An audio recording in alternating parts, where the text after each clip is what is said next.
In the early morning hours of April 26, 1986, the Chernobyl nuclear power plant in Ukraine, formerly part of the Soviet Union, exploded, creating what many consider the worst nuclear disaster the world has ever seen. Even after many years of scientific research and government investigation, there are still many unanswered questions about the Chernobyl accident, especially regarding the long-term health impacts that the massive radiation leak will have on those who are exposed. The Chernobyl nuclear power plant is located about 81 miles, 130 kilometers, north of the Ukrainian capital, Kyiv, and about 12 miles, 20 kilometers, south of the border with Belarus, according to the World Nuclear Association. It is made up of 4 reactors that were designed and built during the 1970s and 1980s. A human-made reservoir, roughly 8.5 square miles, 22 square kilometers, in size and fed by the Pripyat River, was created to provide cooling water for the reactor. The city of Pripyat, founded in 1970, was the nearest town to the power plant at just under 2 miles, 3 kilometers, away and housed almost 50,000 people in 1986. A smaller and older town, Chernobyl, was about 9 miles, 15 kilometers, away and home to about 12,000 residents. The remainder of the region was primarily farms and woodland.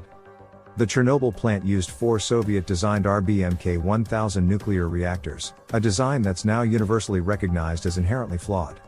RBMK reactors were of a pressure tube design that used an enriched U-235 uranium dioxide fuel to heat water, creating steam that drives the reactor's turbines and generates electricity, according to the World Nuclear Association. In most nuclear reactors, water is also used as a coolant and to moderate the reactivity of the nuclear core by removing the excess heat and steam, according to the World Nuclear Association. But the RBMK-1000 used graphite to moderate the core's reactivity and to keep a continuous nuclear reaction occurring in the core.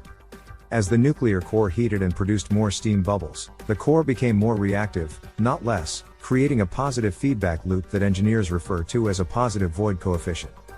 The explosion occurred on April 26, 1986, during a routine maintenance check, according to the UN Scientific Committee on the Effects of Atomic Radiation, UNSCEAR. Operators were planning to test the electrical systems when they turned off vital control systems, going against the safety regulations. This caused the reactor to reach dangerously unstable and low power levels. Reactor 4 had been shut down the day before in order to perform the maintenance checks to safety systems during potential power outages, according to the Nuclear Energy Agency, NEA. While there is still some disagreement over the actual cause of the explosion, it is generally believed that the first was caused by an excess of steam and the second was influenced by hydrogen. The excess steam was created by the reduction of the cooling water, which caused steam to build up in the cooling pipes, the positive void coefficient, which caused an enormous power surge that the operators could not shut down. The explosions occurred at 1:23 a.m. on April 26, destroying Reactor 4 and initiating a booming fire, according to the NEA. Radioactive debris of fuel and reactor components rained over the area while fire spread from the building housing Reactor 4 to adjacent buildings. Toxic fumes and dust were carried by the blowing wind, bringing fission products and a noble gas inventory of naturally occurring odorless and colorless gases with it. The explosions killed 2 plant workers, the first of several workers to die within hours of the accident. For the next several days, as emergency crews tried desperately to contain the fires and radiation leaks, the death toll climbed as plant workers succumbed to acute radiation sickness. The initial fire was stifled by about 5 a.m., but the resulting graphite-fueled fire took 10 days and 250 firefighters to extinguish, according to the NEA. However, toxic emissions continued to be pumped into the atmosphere for an additional 10 days. Most of the radiation released from the failed nuclear reactor was from fission products iodine-131, cesium-134 and cesium-137. Iodine-131 has a relatively short half-life of 8 days, according to UNSCEAR, but it is rapidly ingested through the air and tends to localize in the thyroid gland. Cesium isotopes have longer half-lives. Cesium-137 has a half-life of 30 years, and are a concern for years after their release into the environment. Evacuations of Pripyat commenced on April 27, about 36 hours after the accident had occurred. By that time, many residents were already complaining about vomiting, headaches and other signs of radiation sickness. Officials closed off an 18-mile, 30 kilometers, area around the plant by May 14, evacuating another 116,000 residents. Within the next few years, 220,000 more residents were advised to move to less contaminated areas, according to the World Nuclear Association. 28 of the workers at Chernobyl died in the first 4 months following the accident, according to the U.S. Nuclear Regulatory Commission, NRC, including some heroic workers who knew they were exposing themselves to deadly levels of radiation in order to secure the facility from further radiation leaks.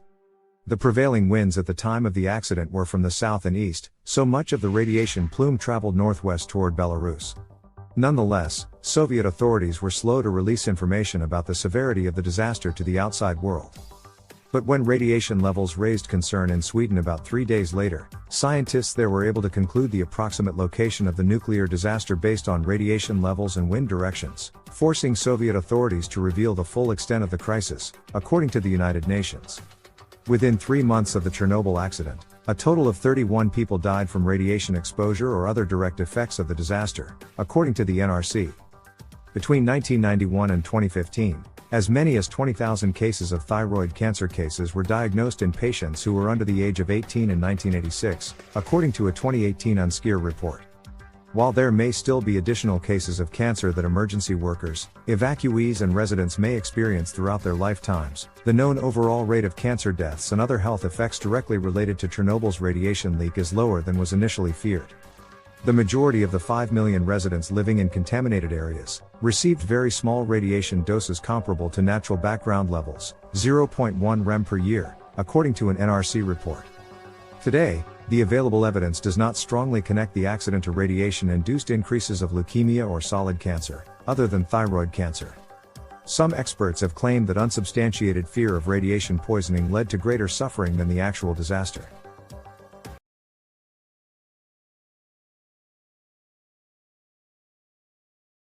For example, many doctors throughout Eastern Europe and the Soviet Union advised pregnant women to undergo abortions to avoid bearing children with birth defects or other disorders, though the actual level of radiation exposure these women experienced was likely too low to cause any problems, according to the World Nuclear Association.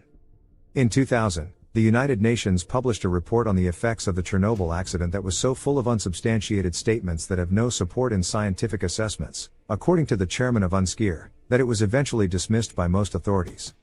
Shortly after the radiation leaks from Chernobyl occurred, the trees and the woodlands surrounding the plant were killed by high levels of radiation. This region came to be known as the Red Forest because the dead trees turned a bright ginger color.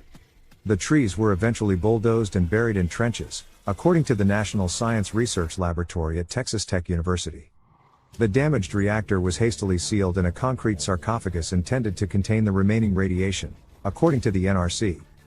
However, there is ongoing intense scientific debate over how effective this sarcophagus has been and will continue to be into the future. An enclosure called the new safe confinement structure began construction in late 2006 after stabilizing the existing sarcophagus. The new structure, completed in 2017, is 843 feet, 257 meters, wide, 531 feet, 162 meters, long, and 356 feet, 108 meters, tall and designed to completely enclose Reactor 4 and its surrounding sarcophagus for at least the next 100 years, according to World Nuclear News. Despite the contamination of the site, and the inherent risks in operating a reactor with serious design flaws, the Chernobyl nuclear plant continued operation to meet the power needs of Ukraine until its last reactor, Reactor 3, was shut down in December 2000, according to World Nuclear News.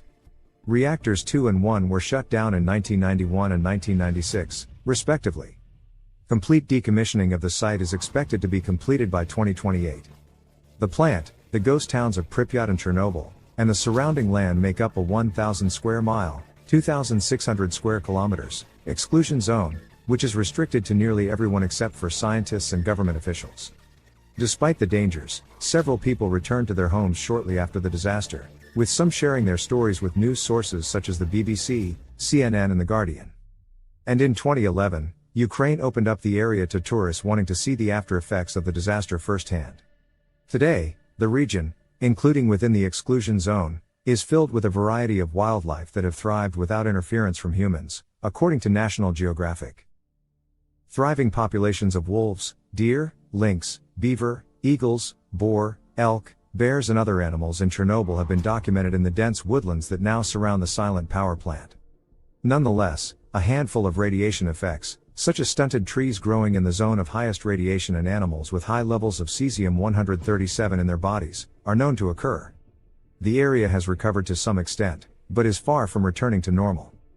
but in the areas just outside the exclusion zone, people are beginning to resettle.